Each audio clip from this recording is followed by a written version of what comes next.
Kemenkes. Perkenalkan, saya Asma Kamila dengan NIM 230105052 sebagai host 1.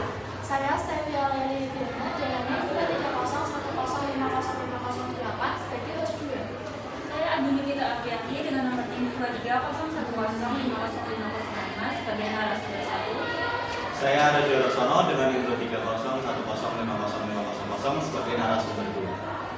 Oke, langsung saja.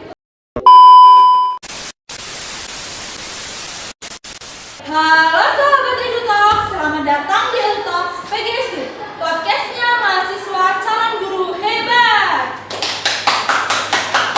Hari ini kita bakal bahas teori mengenai belajar yang kayaknya katanya jadi dasar banyak metode pengajaran di SD, khususnya kelas-kelas awal. Pernah dengar tentang teori belajar bioforestik? Yap, teori ini jadi fondasi dalam membentuk perilaku siswa melalui stimulus dan respon. Kita akan bahas tuntas mulai dari konsep, prinsip, kelebihan, kekurangan, sampai studi kasus sederhana di SD. Dan kita hari ini nggak sendiri. Hari ini ada dua rekan kita dari semester 4 mahasiswa PGSD yang akan berbagi wawasan hasil kajian mereka. Selamat datang narasumber pertama dan narasumber kedua. Halo semua, saya narasumber 1. Saya Andi Nikita Apriati. Meskipun masih semester 4, saya lagi menggali bagaimana teori bioforestik bisa membantu membentuk kebiasaan baik di sekolah. Halo semua, saya narasumber 2. Nama saya Rajo Rosono. Saya terkait kembali prinsip-prinsip penguatan dalam bioforestisme dan aplikasinya dalam pembelajaran awal seperti membaca dan juga Oke, langsung saja kita bahas tentang bioforestik itu. Mungkin narasumber pertama bisa membantu jelasin dulu apa sih teori bioforestik. Teori bioforestik itu teori belajar yang fokus pada perilaku yang bisa diamati. Intinya, seseorang belajar ketika ada perubahan perilaku sebagai respon dari stimulus tertentu. Misalnya anak SD diberi tugas lalu dikasih bintang, kalau berhasil nanti itu merupakan stimulus. Berarti yang ditekankan dalam reaksi yang bisa dilihat dan diukur bukan pemikiran atau emosi dalam diri ya. Bagaimana narasumber? benar sekali. Teori ini banyak dipakai untuk belajar dan dasar karena hasilnya yang konkret dan juga bisa diamati secara langsung. Bawahnya pun juga menarik sekali seperti Pavlov dengan klasik-klasiknya, dan juga Thorndike dengan hukum-hukumnya, dan juga Watson dan Skinner dengan konsep operan conditioning. Baru saja kita membahas pengertian itu, apa itu bioforestik. Selanjutnya, kalau dilihat dari prinsipnya itu, teori ini tuh cukup sistematis ya. Bisa dijelaskan bagaimana prinsip-prinsipnya? Benar sekali, cukup sistematis ya untuk pembelajaran bioforestik ini.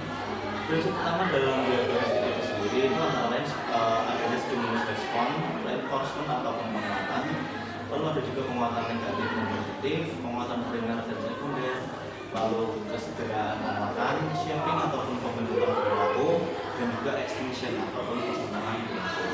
Contohnya nih ya, misal guru memberikan pujian sebagai bentuk apresiasi terhadap siswa yang melakukan perbuatan yang baik ataupun menjawab soal dengan benar.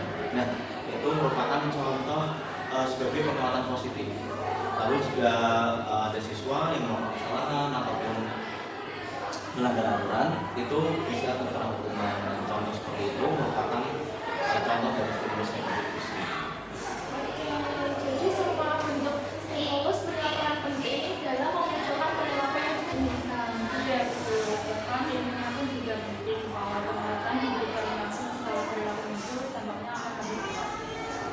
Nah, tadi kan udah bahas pengertian, terus prinsip bioforestik itu. Nah, karena kalian ini belum aktif, coba dong kasih studi kasus hipotesis. Misalnya kalian itu jadi guru di kelas 1 SD, gimana teori ini tuh bisa diterapkan di sekolah dasar.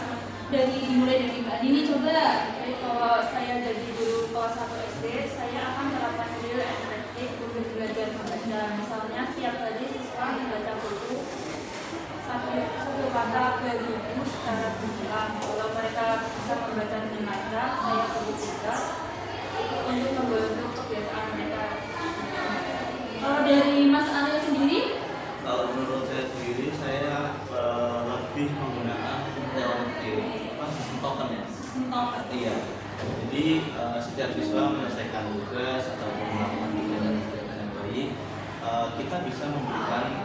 poin untuk kegiatan baik yang mereka lakukan.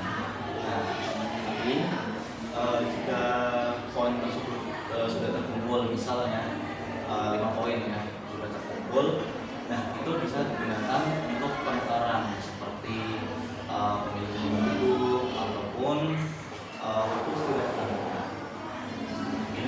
Wah, kelihatan seru sekali ya pembahasan kali ini. Walaupun baru simulasi, ini juga sesuai dengan prinsip bioforik terutama resistensity. Kelebihan dan kekurangan BH Foresty itu menurut kalian kenapa teori ini tuh masih banyak dipakai di sekolah dasar? Ayo Mas Aryo mungkin. Menurut saya ya, karena teori ini itu cocok untuk siswa ataupun murid-murid peserta didik yang masih di usia dini, contoh seperti kelas 1 ataupun kelas 2. Mereka kan baru belajar untuk mengamati dan juga mencoba langsung. Jadi hasilnya pun bisa diukur dengan jelas, sehingga sebagai guru kita tuh tahu untuk siswa yang merupakan bagian mana dan yang merupakan bagian mana. Dari Mbak Andini sendiri, Teori ini mungkin ada kekurangannya ya, misalnya siswa bisa jadi terlalu tergantung pada giliran, mereka belajar karena instikal bukan karena pengalaman. Selain itu, teori ini kurang memperhatikan aspek kritis. Jadi teori prinsip ini cocok untuk pembiasaan atau keterampilan dasar, tapi perlu dikombinasikan juga dengan pendekatan lainnya yang mendorong pemahaman dan motivasi prinsip. nah tak terasa sudah di ujung pembicaraan kita. Dapat disimpulkan nih, teori behavioristik itu sebagai salah satu pendekatan pembelajaran yang banyak digunakan di tingkat sekolah dasar, khususnya pada kelas-kelas awal. Teori ini juga menekankan pembentukan perilaku melalui stimulus dan respon yang dapat diamati serta penguatan yaitu reinforcement sebagai kunci untuk membentuk kebiasaan belajar siswa. Dalam diskusi juga dijelaskan prinsip-prinsip utama behaviorisme itu seperti penguatan positif dan negatif, kemudian ada penguatan primer dan sekunder, serta shaping dan extension.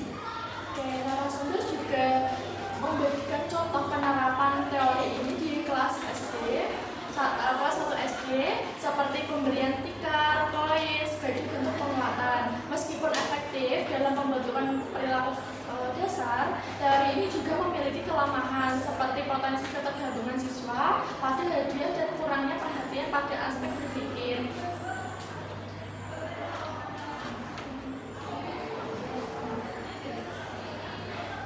Wah, diskusinya sangat luar biasa nih. Terima kasih kepada Mbak Andini dan juga Mas Aryo sudah berbagi hasil kajiannya.